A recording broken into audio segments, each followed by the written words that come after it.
So, Terry Swift. Yes. I mean, let's be honest, when we think innovation and cutting edge, we don't think Swift, right? Oops.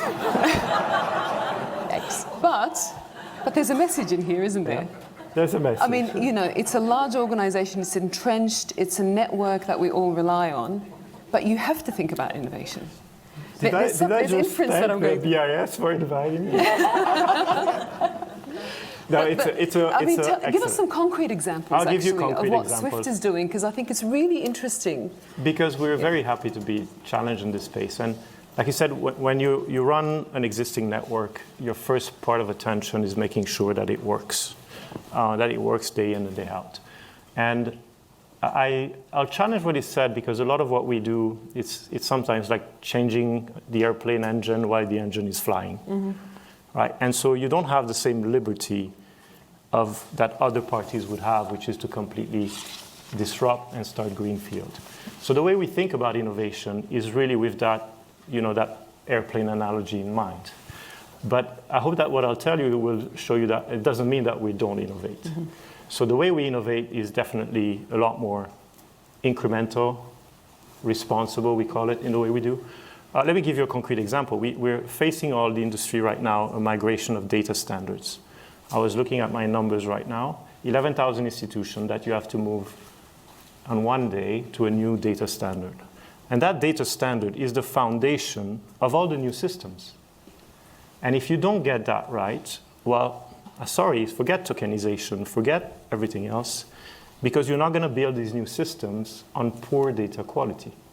So you're going to need to start making sure that the system and what feeds whatever the future system is of good quality. I'll take the use of data right now. Mm. So you're going to need to start making sure that the system and what feeds whatever the future system is of good quality. I'll take the use of data right now. Mm. And so we're in the middle of a migration process. We're tracking where the community is about 60% in terms of volume migration. We got to get to 100% by November. What is an incumbent innovator do?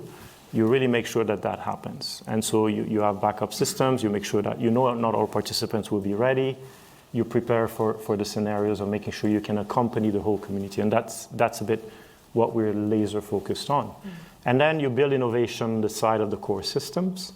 You build layers, because you can. I love the analogy of modules and cars, because you have some systems that are less critical than others, and then you innovate with this layer of services. So, well, I think the only constant is change. So I think it's not going to look the way it looks today. We're talking about innovation, and we're talking about organizations both trying to preserve and move forward. I think there's an inherent tension and conflict there that needs to be acknowledged.